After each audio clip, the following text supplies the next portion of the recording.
தந்தை, மைந்தன், தூயாவியாரின் திருப்பெயரில் ஆமேன். அன்பான இறைமக்களே, ஆண்டவர் இயேசுவின் இனிய திருப்பெயரிலே இந்த ஆராதனைக்கு உங்களை அன்போடு வாழ்த்தி வரவேற்கிறேன். நீங்கள் இருக்கிற இடங்களிலிருந்தே இந்த ஆராதனையிலே பங்கு கொண்டு ஆண்டவருடைய திருவசனங்களை கேட்டு நீங்கள் ஆண்டவரை மகிமைப்படுத்தும்படி அன்போடு கேட்டுக்கொள்கிறேன். கர்த்தர் உங்களை ஆசீர்வதிப்பாராக. ஆமென். நம்முடைய ஆராதனைக்கு ஆரம்பமாகவும் கர்த்தரை புகழ்ந்து போற்றும் வண்ணமாகவும் நாம் அனைவரும் சேர்ந்து புத்தெழுச்சி பாடல்களில் 373வது பாடல், புத்தெழுச்சி பாடல் 373, எளியவர்க்கு சொந்தம் இந்த உலகம் என்று.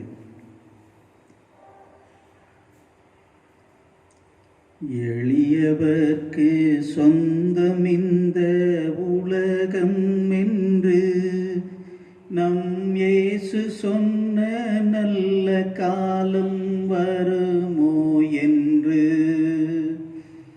எளியவர்க்கு சொந்தம் இந்த உலகம் என்று நம் இயேசு சொன்ன நல்ல காலம் வருமோ என்று.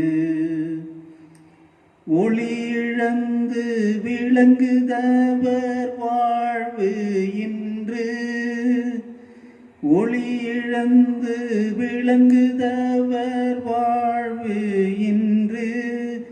அவர் உலகை என்று ஆள்வதோ தலை நிமிர்ந்து நின்று நிமிர்ந்து நின்று. எளியவர்க்கு சொந்தம் இந்த உலகம் என்று நம் இயேசு சொன்ன நல்ல காலம் வருமோ என்று. இறைவனது இல்லமன்றோ இந்த உலகம், அதில் எல்லோர்க்கும் உரிமையுடன் உண்டு இடம். இறைவனது இல்லமன்றோ இந்த உலகம், அதில் எல்லோர்க்கும் உரிமையுடன் உண்டு இடம். அறைகளிலே கதவுகளோ எதுவும் இல்லை. அறைகளிலே கதவுகளோ எதுவும் இல்லை. இங்கு அன்புடனே வாழ்ந்திருந்தால் மறையும் தொல்லை மறையும் தொல்லை.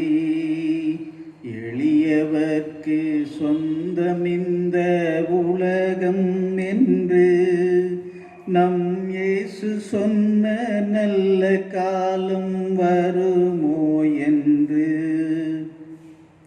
உள்ளமென்னும் சோலையிலே அன்பு மலர்ந்தால் இந்த உலகத்திலே சம உரிமை மனம் கமழும்.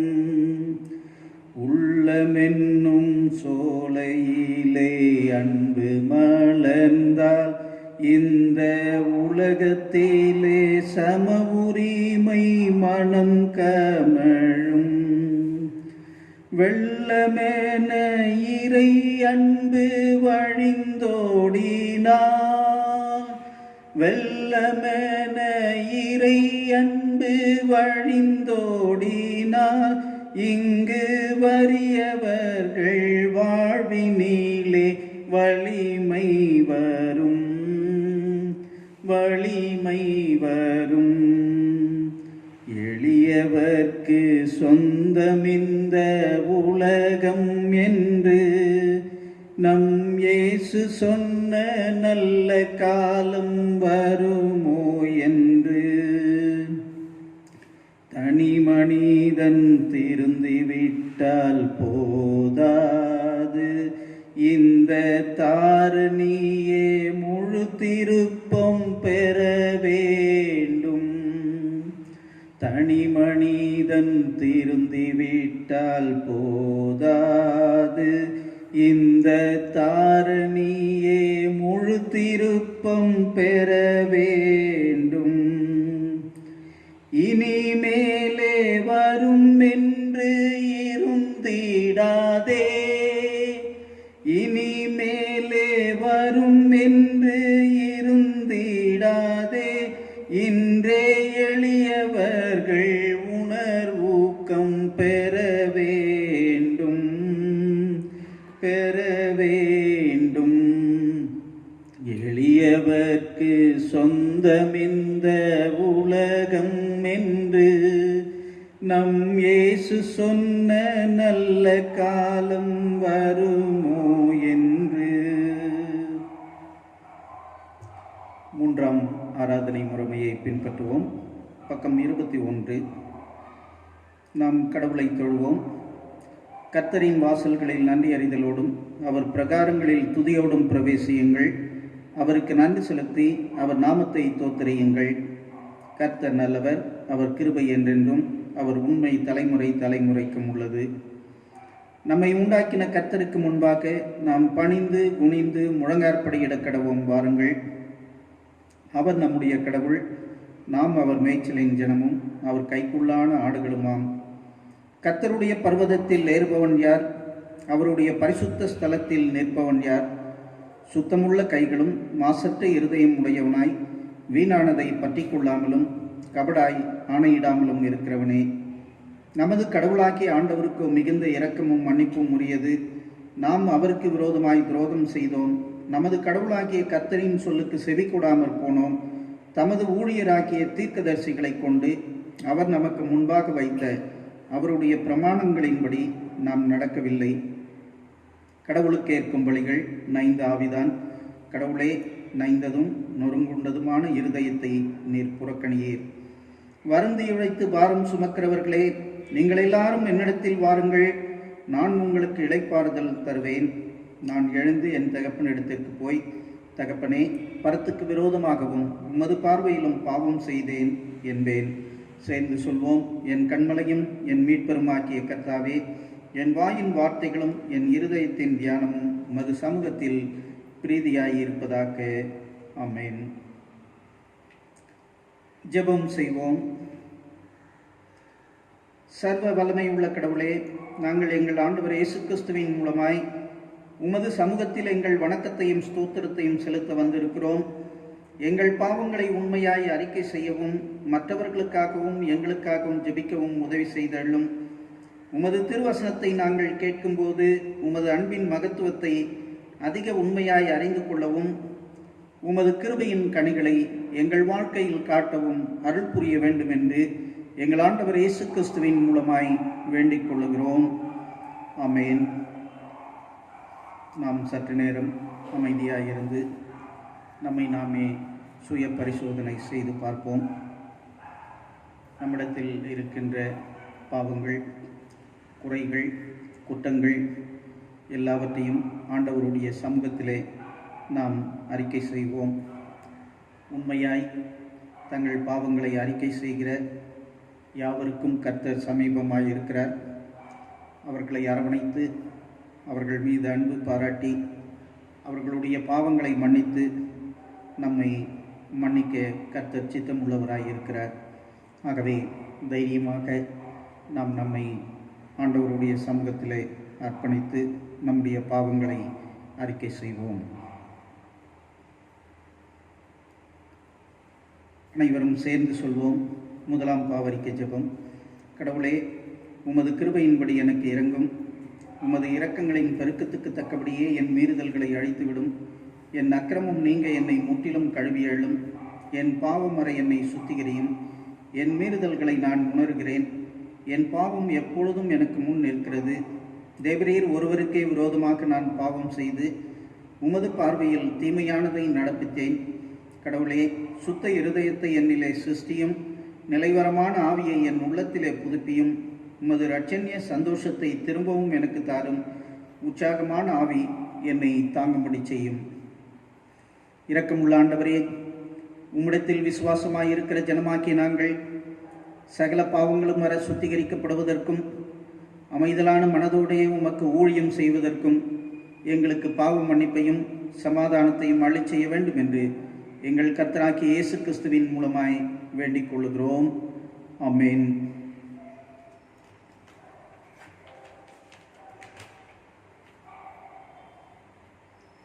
திருமறையிலிருந்து ஒரு பகுதியை வாசிப்போம். அது அப்போஸ்தலனாகிய பவுல் கலாத்தியருக்கு எழுதின நிருபம் 5ஆம் அதிகாரம் வசனம் 22. கலாத்தியர் 5:22. ஆவியின் கனியோ அன்பு, சந்தோஷம், சமாதானம், நீடிய பொறுமை, தயவு, நற்குணம், விசுவாசம், சாந்தம், இச்சையடக்கம், இப்படிப்பட்டவைகளுக்கு விரோதமான பிரமாணம் ஒன்றுமில்லை.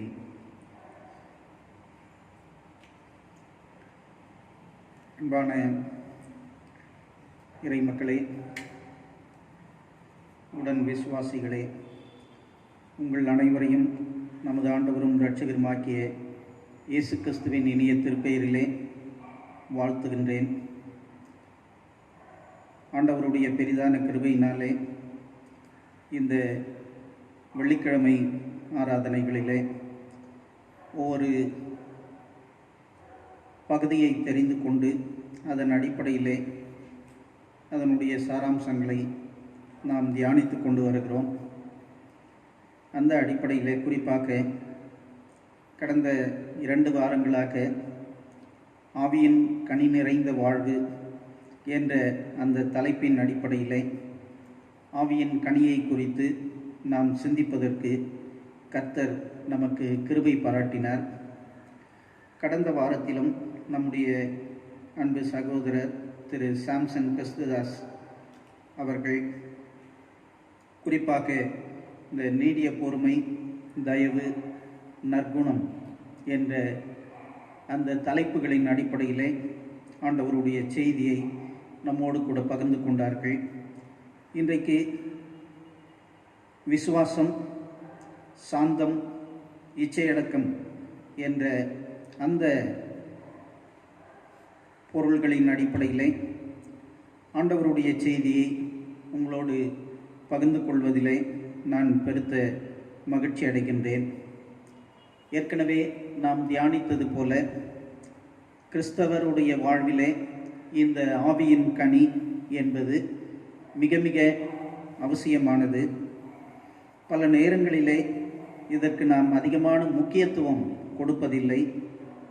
சில நேரங்களிலே அந்த ஆவியின் கனியிலே ஏதாவது ஒரு பண்பை மட்டும் பெற்றிருந்தால் போதும் என்ற மனநிறைவோடு வாழ்கின்ற ஒரு நிலை இன்றைக்கு நம்மிலே காணப்படுகின்றது.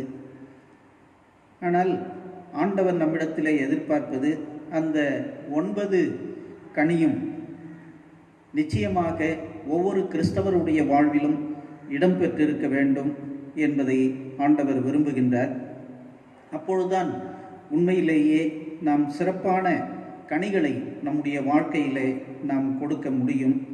ஆகவே இதற்கு அடிப்படை பரிசுத்த ஆவியானவர் நமக்குள்ளே வாசமாய் இருக்க வேண்டும். பரிசுத்த ஆவியானவர் நமக்குள்ளே இல்லாமல் இந்த ஆவியின் கனியை பெற்றுக்கொள்வது என்பது கூடாத காரியம். ஆகவே இந்த பரிசுத்த ஆவியானவர் தான் இந்த கனியை நமக்கு தருகின்றவர் மட்டுமல்ல, நம்மை பரிசுத்தப்படுத்துகின்றவர், நம்மை போதித்து நடத்துகின்றவர் என்ற அந்த உறுதிப்பாட்டை நாம் பெற்றுக்கொள்வது மிக சிறப்பு. ஆண்டவராகிய இயேசு கிறிஸ்து வாழ்ந்த காலங்களிலே ஆண்டவர் நமக்கு அநேக காரியங்களை போதித்தார். அநேகரை சுகவீனங்களிலிருந்து, பலவீனங்களிலிருந்து, கஷ்டங்களிலிருந்து, துன்பங்களிலிருந்து அவர்களை விடுவித்தார். அதே போன்று இப்பொழுது தூய ஆவியானவருடைய ஆட்சியின் கீழாக நாம் வாழ்ந்து கொண்டிருக்கிறோம். ஆகவே தூய ஆவியானவரை நம்ம எப்பொழுதும் நாம் கொண்டாட அவர் மகிழ்ந்து களி கூறுகின்ற விதத்திலே நம்முடைய வாழ்க்கை அமைய உங்களை நான் அன்போடு கூட கேட்டுக்கொள்கிறேன். ஆகவே தூய ஆவியானவரை நாம் எந்த விதத்திலும் கலங்கப்படுத்தவோ அல்லது துக்கப்படுத்தவோ அவருடைய பெயருக்கு இழிவை கொண்டு வரவோ கூடாது என்பதிலே நாம் கருத்தாக இருக்க உங்களை நான் அன்போடு வேண்டுகின்றேன். அந்த அடிப்படையிலே இன்றைக்கு அந்த கடைசி 3 பண்புகள், ஆவியானவருடைய கனியிலே கடைசி 3 பண்புகள், த ஃபெய்த்ஃபுல்னஸ் அல்லது அதை நம்பிக்கை என்று சொல்லலாம், நன்னம்பிக்கை என்று சொல்லலாம், விசுவாசம் என்று சொல்லலாம், பற்றுறுதி என்று சொல்லலாம். இப்படி பல்வேறு வார்த்தைகளினாலே அதை நாம் அழைக்கலாம். ஆகவே இந்த விசுவாசம் கிறிஸ்தவ வாழ்வின் மிக மிக அடிப்படையான ஒன்று, இன்றியமையாதது. விசுவாசம் இல்லாமல் நம்ம எதையும் செய்ய முடியாது. இந்த விசுவாசத்தை அல்லது நம்பிக்கையை நாம் பெற்றுக்கொள்வதற்கு அடிப்படை நற்செய்தி. என்ன, நற்செய்தியை ஒருவர் அறியாமல் விசுவாசம் வைப்பது அல்லது நம்பிக்கை வைப்பது என்பது கூடாத காரியம். ஆகவே அந்த அடிப்படையிலே இந்த நம்பிக்கை அல்லது விசுவாசம் என்பது இங்கே சுட்டிக்காட்டப்படுகிறது. அந்த அடிப்படையில் குறிப்பாக நாம் பார்க்கின்ற பொழுது நம்முடைய நம்பிக்கை அல்லது நம்முடைய விசுவாசம் எங்கே இருக்கிறது என்ற ஒரு கேள்வியை நாம் எழுப்பி பார்ப்பது மிக சிறப்பானது. பல நேரங்களிலே நாம் செய்கின்ற நம்முடைய பணிகளிலே நம்முடைய நம்பிக்கையை வைக்கலாம், அல்லது நம்முடைய மேலாளர் அல்லது அதிகாரிகள் மீது நம்முடைய நம்பிக்கையை வைக்கலாம். பல நேரங்களிலே நம்முடைய தேவைகள் அது சந்திக்கப்படுகின்ற இடங்களின் மீது நம்முடைய நம்பிக்கையை வைக்கலாம். இப்படி பல்வேறு விதங்களிலே நம்முடைய நம்பிக்கை அல்லது விசுவாசத்தை நாம் காட்ட முடியும். ஆனால் திருமறையின் அடிப்படையிலே நாம் பார்க்கின்ற பொழுது நம்பிக்கை என்பது மனிதர்கள் பேரிலே வைப்பது அல்ல. ஏனென்றால் மனிதர்கள் அதற்கு தகுதியானவர்கள் அல்ல. என்ன, நம்பிக்கை வைப்பதற்கு மனிதர்கள் தகுதியானவர்கள் அல்ல. ஆகவே கடவுள் மீது உங்கள் நம்பிக்கையை வைக்க வேண்டும் என்று ஆண்டவர் எப்பொழுதுமே நம்மிடத்திலே விரும்புகின்றார். நாசியில் சுவாசம் உள்ள மனுஷனை நம்புவதை பார்க்கிலும் கர்த்தர் பேரில் பற்றுதலாயிருப்பதே நலம் என்று சொல்லுகின்றார். ஆகவே அந்த அடிப்படையிலே இன்றைக்கு நாம் யாரை நம்பிக்கொண்டிருக்கிறோம் என்ற ஒரு கேள்வியை நம்முடைய உள்ளங்களிலே நாம் எழுப்பி பார்த்தோம் என்றால், நம்முடைய நம்பிக்கை யார், அல்லது நம்முடைய நம்பிக்கை எது, அல்லது நம்முடைய நம்பிக்கை உண்மையிலேயே தகுதி உள்ளதுதானா என்ற இப்படிப்பட்ட கேள்விகளுக்கு நாம் பதிலை நாம் சொல்ல முடியும். அந்த அடிப்படையிலே தான் கடவுள் பேரிலே ஒருவர் தம்முடைய நம்பிக்கையை வைக்கின்ற பொழுது உண்மையிலேயே கடவுள் அதற்கு தகுதியுள்ளவர். என அவர் அரும்பெரும் செயல்கள் செய்கின்றவர், நம்பிக்கைக்கு பாத்திரர் கடவுள். அதோடு மட்டுமல்ல, கடவுள் பேரிலே நம்முடைய நம்பிக்கையை வைக்கின்ற பொழுது உண்மையிலேயே நாம் நினைக்கின்ற காரியங்களை கடவுள் நமக்கு செய்ய முடியும் என்ற அந்த உறுதிப்பாட்டை நாம் பெற்றுக்கொள்வது மிக சிறப்பானது. என்ன, கடவுள் சகலத்தையும் உருவாக்கியவர், நம்மை படைத்தவர். அதோடு மட்டுமல்ல, நம்முடைய வாழ்விலே நம்மை ஒவ்வொரு நிலைகளிலும் காப்பாற்றி நம்மை வழிநடத்துகின்ற ஆண்டவர் என்ற உண்மையை நாம் மறந்து போக முடியாது. ஆகவே அந்த அடிப்படைகளிலே தான் மனிதர்கள் உருவாக்கப்பட்டார்கள். ஆகவே ஆண்டவருடைய நோக்கத்திலே, ஆண்டவருடைய திட்டத்திலே நம்முடைய விசுவாசத்தை கொண்டு இந்த உலக வாழ்வை நாம் வாழ்ந்து காட்ட நாம் கடமைப்பட்டிருக்கிறோம். ஆனால் பல நேரங்களிலே கடவுளை நம்புவதற்கு பதிலாக இந்த உலகையும் உலகத்தில் உள்ள பொருட்களையும் மனிதர்களையும் பல நேரங்களிலே நம்பி கெட்டுப்போனவர்கள் நிறைய இருக்கிறார்கள் என்ற உண்மையையும் நாம் புரிந்து கொள்ளுதல் மிக மிக சிறப்பான ஒன்று. அதில் நம்முடைய விசுவாச பிரமாணம் அதை நம்ம பார்த்தோம் என்றால், அதாவது சகலத்தையும் படைத்த பிதாவாக்கிய கடவுள் மீது நம்முடைய நம்பிக்கை வைப்பது. ரெண்டாவது, நம்முடைய ஆண்டவர் இயேசு கிறிஸ்துவின் மீது நம்முடைய நம்பிக்கையை வைப்பது. மூன்றாவது, தூய ஆவியானவர் மீது நம்முடைய நம்பிக்கையை வைப்பது. நான்காவது, பரிசுத்த ஆவியானவர் பேரிலே நம்முடைய நம்பிக்கையை வைப்பது. ஐந்தாவது, ஒரே திருச்சபை உண்டு என்ற ஒரு நம்பிக்கை. ஆறாவதாக பார்க்கின்ற பொழுது என்ன, உயிர்த்தெழுதல் உண்டு என்ற நம்பிக்கை. அதோடு மட்டுமல்ல, ஆண்டவருடைய வருகையின் மீது நம்பிக்கை. இப்படி பல்வேறு விதங்களிலே நம்முடைய வாழ்விலே நம்முடைய நம்பிக்கையை நாம் வெளிப்படுத்த கடமைப்பட்டு இருக்கிறோம். பழைய ஏற்பாட்டிலே சில இடங்களிலே இந்த நம்பிக்கையின் துளிகள் ஆங்காங்கே கிடக்கிறதை நம்மால் புரிந்து கொள்ள முடியும். அந்த அடிப்படையில் இந்த உயிர்த்தெழுதலின் நம்பிக்கை பழைய ஏற்பாட்டிலும் கூட பல இடங்களிலே அது சொல்லப்பட்டு இருக்கிறது என்பதை நாம் புரிந்து கொள்ளுதல் சிறப்பு. ஆனால் அதே நேரத்தில் இந்த சிறையிருப்புக்கு பிற்பாடு இந்த உயிர்த்தெழுதலின் நம்பிக்கை என்பது மிக ஆணித்தரமாக சொல்லப்படுகிறது என்பதையும் நாம் புரிந்து தொடர்ந்து ஆண்டவரை மகிமைப்படுத்த நாம் கடமைப்பட்டு இருக்கிறோம். அந்த அடிப்படையிலே தான் இங்கே தானியேல் 12:2 சொல்லுகிறது, பூமியின் தூளிலே நித்திரை பண்ணுகிறவர்களாகிய அநேகரில் சிலர் நித்திய ஜீவனுக்கும் சிலர் நித்திய நிந்தைக்கும் இகழ்ச்சிக்கும் விழித்து எழுந்திருப்பார்கள் என்று சொல்லப்படுகிறது. ஆகவே அந்த பின்னணியத்திலே இந்த உயிர்த்தெழுதலின் நம்பிக்கையை நாம் புரிந்து கொள்வது மிக சிறப்பு. நமக்கு நன்றாக தெரியும், விசுவாசம் என்று சொல்லுகின்ற பொழுது இந்த எபிரேயர் 11:1 விசுவாசம் என்பது நம்பப்படுகிறவைகளின் உறுதியும் காணப்படாதவைகளின் நிச்சயமாய் இருக்கிறது என்று நாம் படிக்கின்றோம். திருமறையிலே நாம் வாசிக்கின்ற பொழுது அதனுடைய ஆழத்தை புரிந்து கொள்வது மிக மிக சிறப்பான ஒன்று. அந்த அடிப்படையிலே தான் சதுசேயர் உயிர்த்தெழுதல் மீது நம்பிக்கை இல்லாதவர்களாக இருந்தார்கள். ஆனால் பரிசேயர் உயிர்த்தெழுதலில் நம்பிக்கை உள்ளவர்களாக இருந்தார்கள் என்று நாம் பார்க்கின்றோம். ஆகவே பல நேரங்களிலே மனிதர்கள் உயிர்த்தெழுதலை நம்புகிறவர்கள் ஒரு சிலர், நம்பாதவர்கள் சிலர் என்ற ஒரு பிரிவு இருந்தது என்பதை நாம் பார்க்கின்றோம். ஆனால் கிறிஸ்தவர்களாக்கிய நம்முடைய வாழ்விலே இந்த உயிர்த்தெழுதல் என்பது மிக மிக முக்கியமான ஒரு இடத்தை பிடிக்கிறது.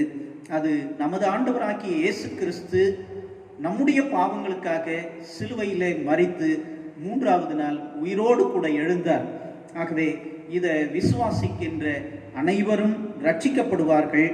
ஆகவே இதை நம்புகின்ற அனைவரும் ரட்சிக்கப்படுவார்கள் என்ற உறுதிப்பாட்டை நாம் இக்காலங்களிலே புரிந்து கொள்வது மிக இன்றியமையாத ஒன்று. அதே போன்று பழைய ஏற்பாட்டிலே பார்க்கின்ற பொழுது யாவேயின் ஆட்சி வரும் என்ற நம்பிக்கை மக்களிடத்திலே இருந்தது. என்ன, கடவுள் நம்மை ஆட்சி செய்கின்ற பொழுது எல்லா தீய சக்திகளிலிருந்தும் நம்மை விடுவித்து அவர் நம்மை சிறப்பாக ஆட்சி செய்வார் என்ற ஒரு நம்பிக்கை இருந்தது. அதற்கு அடிப்படை காரணம், இந்த உலக அரசுகள் அந்த ஆட்சி செய்வதற்கு தகுதியானவைகள் அல்ல என்ற ஒரு நிலை அன்றைக்கு காணப்பட்டது என்பதே அதனுடைய முக்கியத்துவம். அதே போன்று கடவுள் உயிரை தருகின்றவர், வாழ்வின் ஊற்று அவரே. உயிர்த்தெழுதல் என்பது கிறிஸ்தவ நம்பிக்கையின் சுருக்க பொருள் என்பதையும் நாம் புரிந்து கொள்வது மிக மிக இன்றியமையாதது. அந்த அடிப்படையிலே நம்முடைய நம்பிக்கை எவற்றை அடிப்படையாக வைத்து இருக்கிறது என்பதையும் நாம் அறிந்து கொள்ளுதல் மிக சிறப்பு. அதில் மீட்பு பற்றிய நம்பிக்கை கிறிஸ்தவர்களுக்கு மிக மிக அவசியமானது. இந்த மீட்பு நமக்கு எப்படி கிடைக்கிறது என்றால், கடவுளுடைய பெரிதான ஈவு நம்பிக்கையினாலே விசுவாசத்தை கொண்டு நீங்கள் ரட்சிக்கப்பட்டீர்கள் என்று பவுல் அப்போஸ்தலன் சொல்லுகின்றபடி, நம்முடைய ரட்சிப்பு என்பது கடவுளுடைய சுத்த கிருபையினாலே நமக்கு கிடைக்கிறது என்பதை உணர்த்துகின்றார். அதோடு மட்டுமல்லாது, கடவுள் முக்காலங்களிலும் செயல்படுகின்றவர். ஆகவே கடவுள் ஆளுகை செய்கின்றவர் என்ற அந்த விசுவாசத்தை நாம் நம்முடைய வாழ்விலே பெற்றுக்கொள்வது மிக சிறப்பு. அதில் குறிப்பாக ஆண்டவருடைய அற்புதங்கள், குணமாக்கும் நிகழ்வுகள் இவையெல்லாம் பார்க்கின்ற பொழுது அதற்கு மக்களுடைய விசுவாசம் தேவைப்பட்டது என்பதையும் நாம் புரிந்து கொள்ளுதல் மிக மிக சிறப்பானது. ஆகவே பல இடங்களிலே நம்முடைய விசுவாசத்தை நாம் வெளிப்படுத்துகின்றவர்களாக, அதே நேரத்திலே ஆண்டவரை விசுவாசித்து ஆண்டவருடைய இந்த திருப்பணிகளிலே குணமாக்கும் பணிகள், பிரசங்க திருப்பணிகள், அதே நேரத்திலே பிசாசுகளை துரத்துதல், இப்படிப்பட்ட சிறப்பான திருப்பணிகளிலே நம்மை இணைத்து கொள்ளவும் நாம் அழைக்கப்பட்டிருக்கிறோம் என்பதை உணர்ந்து கடவுள் பேரிலே நம்முடைய விசுவாசத்தை வைக்க நாம் அழைக்கப்படுகின்றோம். இரண்டாவதாக நாம் பார்க்கின்ற பொழுது சாந்தம், ஜென்டில்னஸ் அல்லது கனிவு, இரக்கம், பரிவு என்று சொல்லி இதை பல்வேறு பொருள்களிலே அதை நம்மால் புரிந்து கொள்ள முடியும். அந்த அடிப்படையில் குறிப்பாக இதை நம்ம புரிந்து கொள்வதற்கு மட்டுமல்லாது அதன்படி வாழவும் நாமே அழைக்கப்படுகின்றோம். சாந்தம் உள்ளவர்களாக இருக்க அழைக்கப்படுகின்றோம். மத்தேயு மலை பிரசங்கத்திலே ஆண்டவர் சொல்லுகின்றார், சாந்தம் உள்ளவர்கள் பாக்கியவான்கள், அவர்கள் பூமியை சுதந்தரித்துக் கொள்வார்கள் என்று சொல்லுகின்றார். ஆகவே இந்த சாந்தம் என்பது வாழ்விலே மிக மிக அடிப்படையானது என்பதையும் நாம் உணர்ந்து கொள்ளுதல் நல்லது. அதில் being submissive to the will of God, சாந்தம் என்று சொன்னால் என்ன என்ற ஒரு கேள்வியை நாம் எழுப்புகின்ற பொழுது, being submissive to the will of God, கடவுளுடைய சித்தத்திற்கு நம்மை ஒப்பு கொடுத்தல் என்ற ஒரு பொருள் அதற்கு உண்டு. ஆகவே பல நேரங்களிலே கடவுளுடைய சித்தத்திற்கு அல்லது திருவுளத்திற்கு நம்மை அர்ப்பணித்திருக்கின்றோமா என்ற ஒரு கேள்வியை நாம் எழுப்பி பார்ப்பது மிக சிறப்பு. ஆகவே நம்முடைய வாழ்க்கையில் சாந்தம் வேண்டும் என்றால் கடவுளுடைய திருவுள சித்தத்திற்கு நம்மை ஒப்புவித்தவர்களாக அல்லது அர்ப்பணித்தவர்களாக நாம் இருக்க அழைக்கப்படுகின்றோம் என்ற அந்த உறுதிப்பாட்டை நாம் பெற்றுக்கொள்வது மிக சிறப்பானது. அதே போன்று நாம் பார்க்கின்ற பொழுது பீயிங் டீச்சபிள், அதாவது ஆண்டவருடைய வார்த்தைகளை கற்றுக்கொள்வது, அதே நேரத்தில் மற்றவர்களுக்கு கற்றுக் கொடுப்பது, இவையும் மிக மிக சிறப்பானது. ஆகவே சாந்தம் என்று சொல்லுகின்ற பொழுது கற்றுக்கொள்வதையும் கற்றுக் கொடுப்பதையும் மையப்படுத்தி சொல்லப்படுகின்ற ஒன்று என்பதையும் நாம் உணர்ந்து கொள்ளுதல் மிக சிறப்பு. மூன்றாவதாக பார்க்கின்ற பொழுது பீயிங் கன்சிடரேட், அதாவது வாழ்விலே பல நேரங்களில் நாம் அக்கறை உள்ளவர்களாக இருக்கின்றோமா என்ற ஒரு கேள்வியை நாம் எழுப்பி பார்ப்பது மிக சிறப்பு. அந்த அடிப்படையிலே 1 கொரிந்தியர் 4ஆம் அதிகாரம் 21வது வாக்கியம் இப்படி சொல்லுகிறது, உங்களுக்கு என்ன வேண்டும்? நான் பிறம்போடு உங்களிடத்தில் வர வேண்டுமோ அல்லது அன்போடும் சாந்தமுள்ள ஆவியோடும் வர வேண்டுமோ என்று கேட்கின்றார். ஆகவே நம் மீது அக்கறையுள்ள ஒருவர் கேட்கின்ற ஒரு கேள்வியாக இது சுட்டிக்காட்டப்படுகிறது, பீயிங் கன்சிடரேட். ஆகவே பிறம்போடு நான் வர வேண்டுமா அல்லது சாந்தமுள்ள ஆவியோடு உங்களிடத்திலே வர வேண்டுமா, அதற்கேற்றாற் போல நீங்கள் நடந்து கொள்ளுங்கள் என்பதை ஆண்டவர் இங்கே வெளிப்படுத்துகின்றார். அதே போன்று 2 கொரிந்தியர் 10:1 நாம் பார்க்கின்ற பொழுது அங்கேயும் வசனம் இப்படி சுட்டிக்காட்டுகிறது, உங்களுக்கு முன்பாக இருக்கும்போது தாழ்மையையும் தூரத்திலே இருக்கும்போது உங்கள் மேல் கண்டிப்பாயும் இருக்கிற பவுலாகிய நான் கிறிஸ்துவின் சாந்தத்தையும் தயவையும் முன்னிட்டு உங்களுக்கு புத்தி சொல்லுகிறேன். கிறிஸ்துவின் சாந்தம் என்று இங்கே இதை அழைக்கிறார். ஆகவே பீயிங் கன்சிடரேட் என்பது கிறிஸ்துவின் சாந்தம்.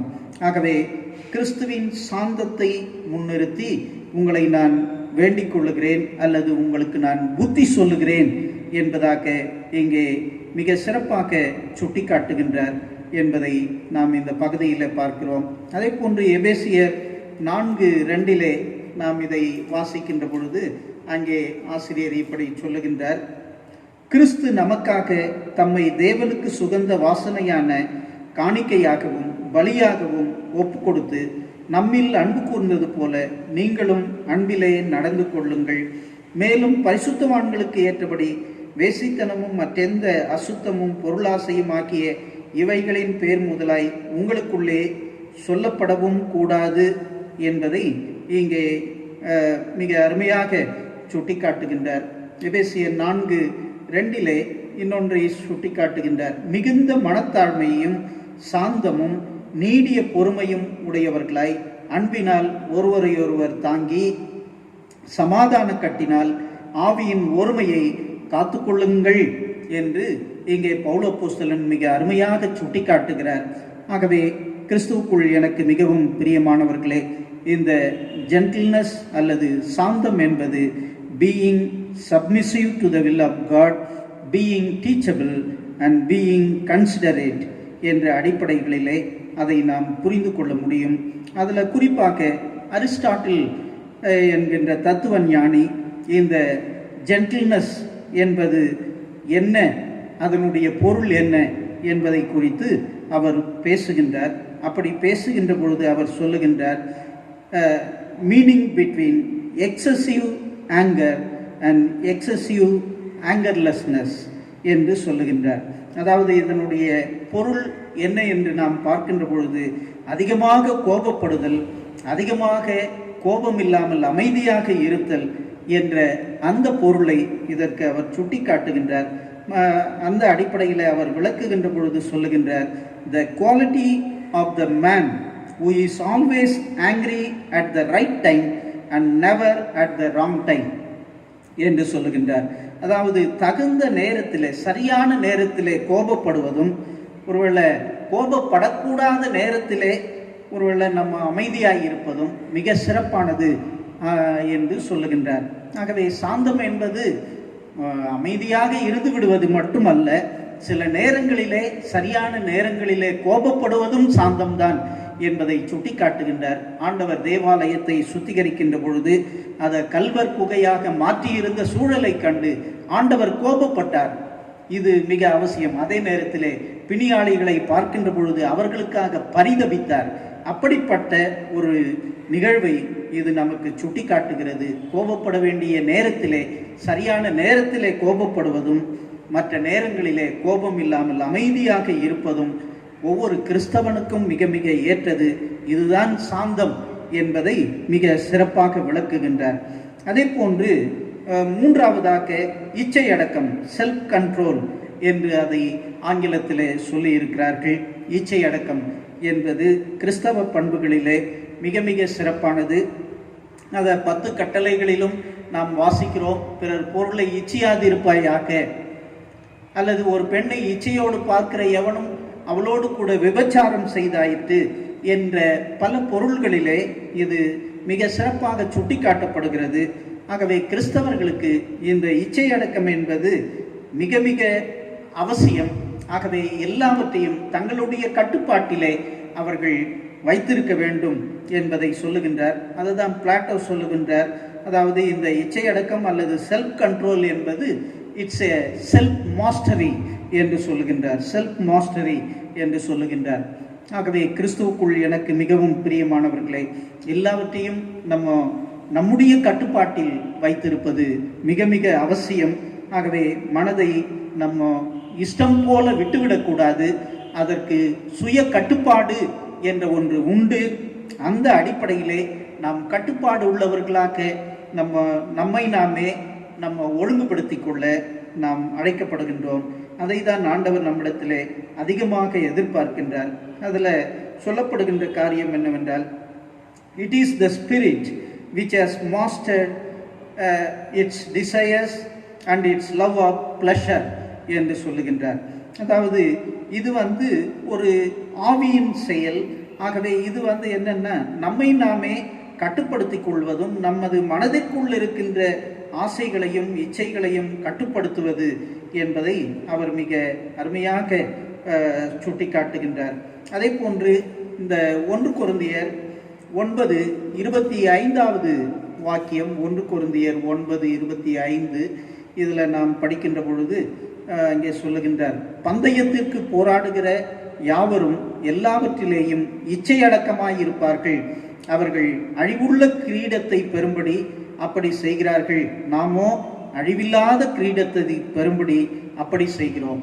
குறிப்பாக ஒருவர் ஒரு பந்தயத்திலே அல்லது ஒரு ஓட்ட பந்தயத்திலே கலந்து கொள்ளுகின்றார் என்றால் அவர் தன்னுடைய இச்சைகளை அவர் அடக்கிக் கொள்ளுகின்றார் என்பதை இங்கே சுட்டுகிறது. அதற்கு அடிப்படை என்னன்னா, இந்த உலகத்திலே இருக்கின்ற அந்த அழிவுள்ள கிரீடத்தை பெற்றுக்கொள்ள வேண்டும் என்ற ஒரு ஆர்வம் அவரை அப்படி கட்டுப்படுத்துகிறது. ஆனால் நாம் அழிவுள்ள கிரீடத்தை அல்ல, அழியாத கிரீடத்தை பெற்றுக்கொள்ளுகின்ற இறை மக்கள். ஆகவே நம்முடைய இச்சை அடக்கம் என்பது மிக சிறப்பானதாக இருக்க வேண்டும் என்பதை அங்கே சுட்டிக்காட்டுகின்றார். ஆகவே குறிப்பாக ஒரு போட்டியாளர் அல்லது பந்தயத்திலே கலந்து கொள்ளுகிறவர் எப்படி தன்னுடைய சரீரத்தை தன்னுடைய முழு கட்டுப்பாட்டிலே வைத்திருக்கிறாரோ, அதற்கேற்றாற் போல அவர் பயிற்சி மேற்கொள்ளுகின்றாரோ, அதுபோல கிறிஸ்தவ வாழ்வு என்பது நம்முடைய சாதாரண வாழ்விலே பயிற்சிகளை மேற்கொள்ளுகின்ற ஒன்று, கட்டுப்பாடுகளை வளர்த்து கொள்ளுகின்ற ஒன்று, இச்சைகளை அறவே ஒழிக்கின்ற ஒன்று என்பதை நாம் இந்த பகுதியிலே பார்க்கின்றோம். அதே போல ஏற்கனவே நான் சொல்லியது போல 1 கொரிந்தியர் 7ஆம் அதிகாரம் 9வது வாக்கியம், 1 கொரிந்தியர் 7:9, ஆகிலும் அவர்கள் விரக்தியாயிருக்க கூடாதிருந்தால் விவாகம் பண்ண கடவர்கள், வேகிறதை பார்க்கிலும் விவாகம் பண்ணுகிறது நல்லது என்று சொல்லுகின்றார். அதாவது கிறிஸ்டியன்ஸ் மாஸ்டரி ஆஃப் செக்ஸ் என்று சொல்லுகின்றார். அதுதான் நமது ஆண்டவர் சொல்லுகின்றார். அதாவது ஒரு பெண்ணை இச்சையோடு பார்க்கிற எவனும் அவளோடு விபச்சாரம் செய்தாயிற்று என்று சொல்லுகின்றார். ஆகவே இந்த இச்சை அடக்கம் என்பது நாம் எந்த ஒரு பொருளையோ அல்லது பெண்களையோ பார்க்கின்ற பொழுது நமக்குள்ளே நாம் அந்த சுய கட்டுப்பாட்டை வளர்த்து கொள்ளுகின்றவர்களாக நாம் இருக்க வேண்டும் என்பதை இது நமக்கு அதிகமாக உணர்த்துகின்றதை நாம் பார்க்கின்றோம். ஆகவே கிறிஸ்துவுக்குள் எனக்கு மிகவும் அன்பானவர்களே, அந்த அடிப்படையிலே இந்த செல்ஃப் கண்ட்ரோல் அல்லது இச்சை அடக்கம் என்பது குறிப்பாக மனிதர்களுக்கே உரிய ஒரு பண்பு, மனிதர்களுக்கே உரிய பண்பு.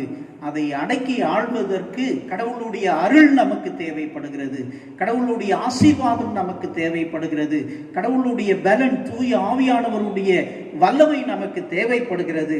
ஆகவே இதை நாம் பெற்றிருந்தால் மட்டுமே இப்படிப்பட்ட காரியங்களை நாம் அடக்கி ஆள முடியும். அல்லது இந்த உலகத்திலே இருக்கின்ற பொருட்களை, மற்ற காரியங்களை பார்க்கின்ற பொழுது இது எனக்கு வேண்டும், இது இருந்தால் எனக்கு நன்றாக இருக்கும்.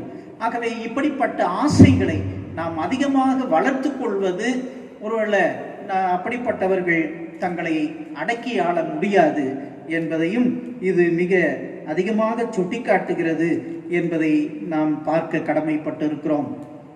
ஆகவே அந்த அடிப்படையிலே அந்த சுய கட்டுப்பாடு என்பது, ஒருவேளை நாம் உலகத்திலே அன்பு கூறுவது அல்லது உலக பொருட்களிலே அன்பு கூறுவது அல்லது மற்றவர்களிடத்திலே தவறான அன்பு காட்டுவது, இவையெல்லாம் மிக தீமையான காரியங்கள்.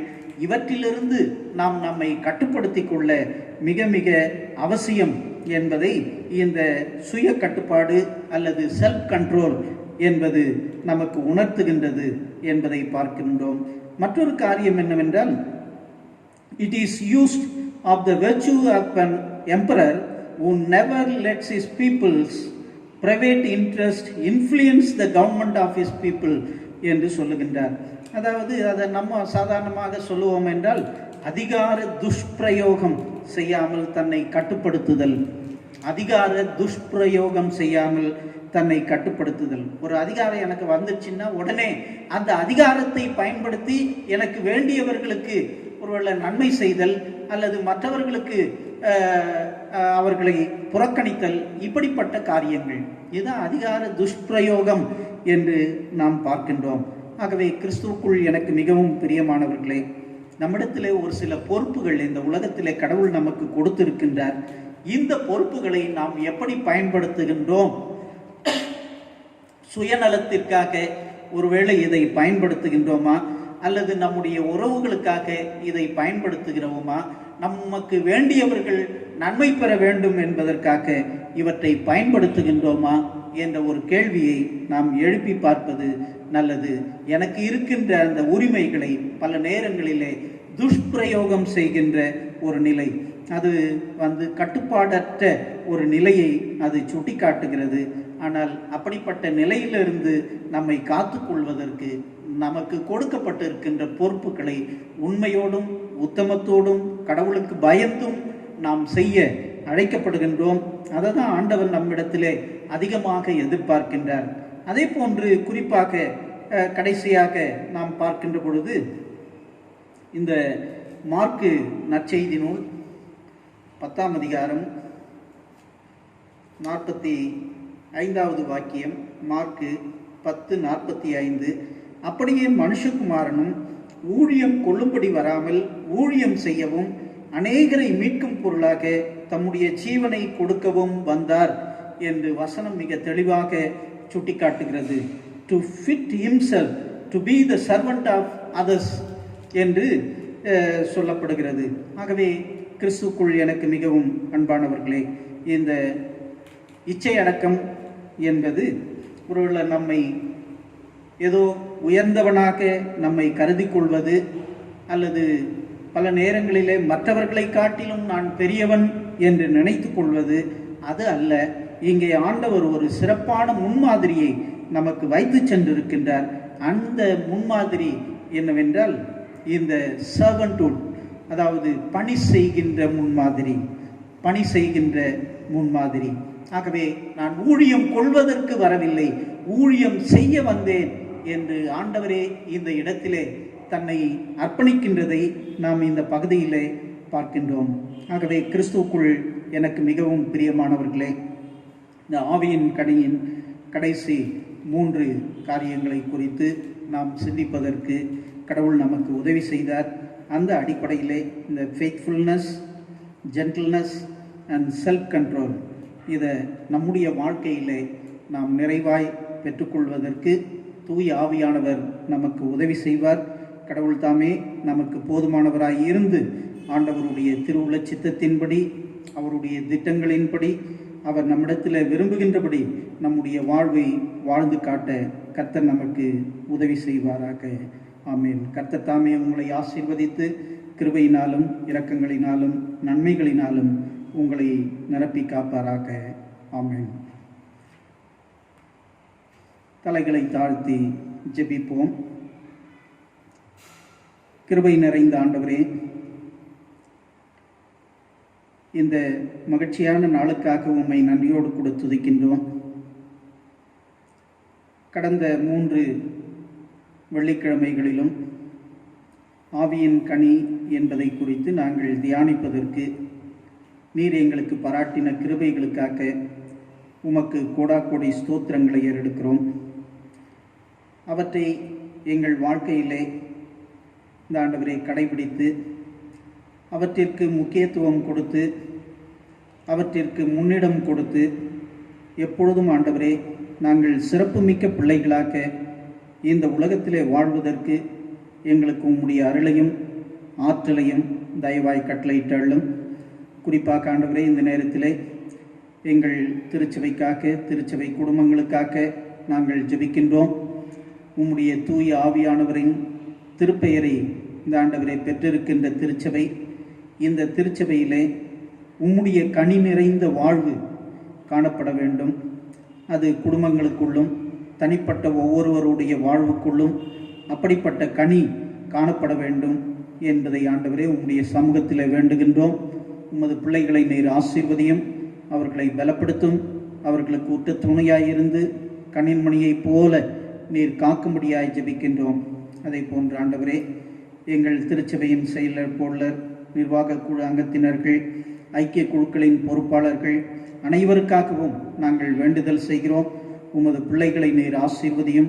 உம்முடைய திருவுள்ள சித்தத்தின்படி, திட்டத்தின்படி உமது பிள்ளைகளை நீர் வழிநடத்தும்படியாக நாங்கள் வேண்டுகின்றோம். உம்முடைய அருட்பிரசன்னம் ஆண்டவரே எங்கள் ஒவ்வொருவரோடும் தங்கி இருக்கட்டும். குறிப்பாக இந்த ஆராதனைகளை இந்த ஆண்டவரே ஆன்லைன் மூலமாக ஒளிபரப்பு செய்வதற்கு எங்களுக்கு உதவியாயிருக்கின்ற எங்கள் அன்பு சகோதரர் சாம்சன் கிறிஸ்துதாஸ் அவர்களுக்காக, அவரது துணைவியாருக்காக, அன்பு குழந்தைக்காக நாங்கள் ஜெபிக்கின்றோம். அன்பு குடும்பத்தை நீர் ஆசீர்வதியும், பலப்படுத்தும், ஊற்ற துணையாயிருந்து கண்ணின்மணியைப் போல நீர் காத்துக்கொள்ளும். உமது ஊழியத்தை செய்கின்ற பிள்ளைகளுக்கு உம்முடைய பாதுகாவலையும் பராமரிப்பையும் தந்து காத்துக்கொள்ளும். அதே போன்ற ஆண்டவரே இதில் எங்களுக்கு பேருதவியாக இருந்து இப்பொழுதும் ஆண்டவரே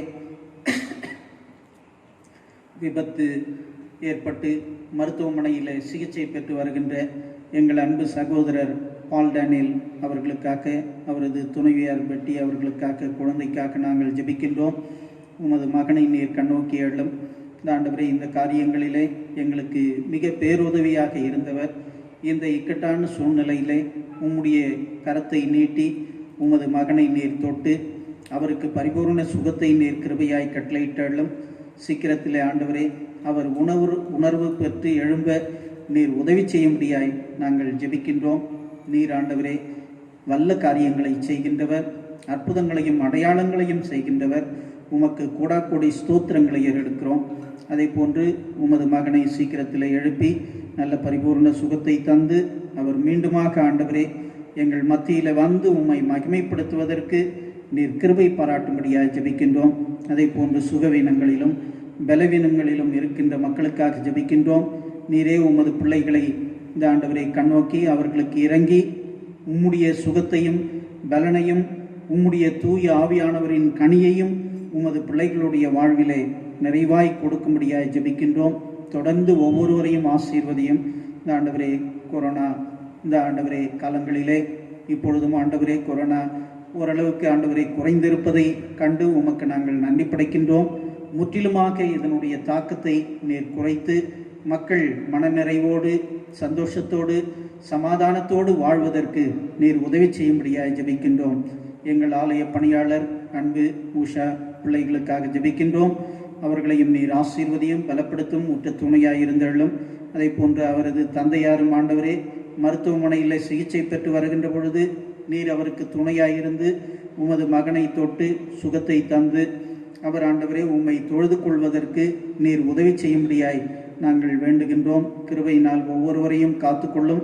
உம்முடைய நிறைவை நாங்கள் பெற்றுக்கொள்ள உதவி செய்யும்படியாய் ஜெபிக்கின்றோம்.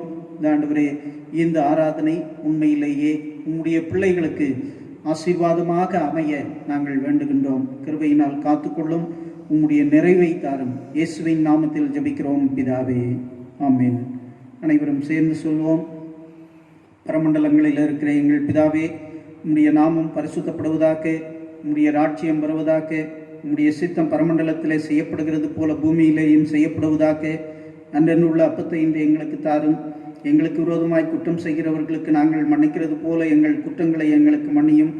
எங்களை சோதனைக்குள் பிரவேசிக்க பண்ணாமல் தீமை நின்று ரட்சித்துக் கொள்ளும். ராட்சியமும் வல்லமையும் மகிமையும் என்றென்றைக்கும் உடையவைகளே, ஆமென். நம்முடைய கர்த்தராகிய இயேசு கிறிஸ்துவின் கிருபையும் பிதாவாக்கிய கடவுளின் அன்பும் தூய ஆவியானவரின் ஐக்கியம் ஆசீர்வாதம் வழிநடத்துதலும் நம் அனைவரோடும் நம்முடைய திருச்சபையோடும் திருச்சபை குடும்பங்களோடும் திருச்சபையின் திருப்பணிகளோடும் இந்த ஆராதனையிலே காணொளி மூலமாக தங்களை இணைத்துக் கொண்டிருக்கின்ற அத்துணை மக்களோடும் இன்றும் என்றும் சதா காலம் தங்கியிருப்பதாக, ஆமென். சேர்ந்து சொல்வோம். என் ஆத்மாவே கர்த்தரை ஸ்தோத்திரி, என் முழு உள்ளமே பரிசுத்த நாமத்தை ஸ்தோத்திரி. என் ஆத்மாவே கர்த்தரை ஸ்தோத்திரி, கர்த்தர் செய்த சகல உபகாரங்களையும் மறவாதே, ஆமென். கர்த்தர் உங்களோடு இருப்பாராக, அவர் உமது ஆவியோடும் இருப்பாராக. சமாதானத்தோடு நாம் இருக்கிற இடங்களிலிருந்து நாம் ஆண்டவருடைய மாட்சிக்காக, ஆண்டவருடைய இறையரசின் மகிமைக்காக நாம் தொடர்ந்து செயல்படுவோம். கர்த்தர் உங்களை ஆசீர்வதிப்பாராக, ஆமென்.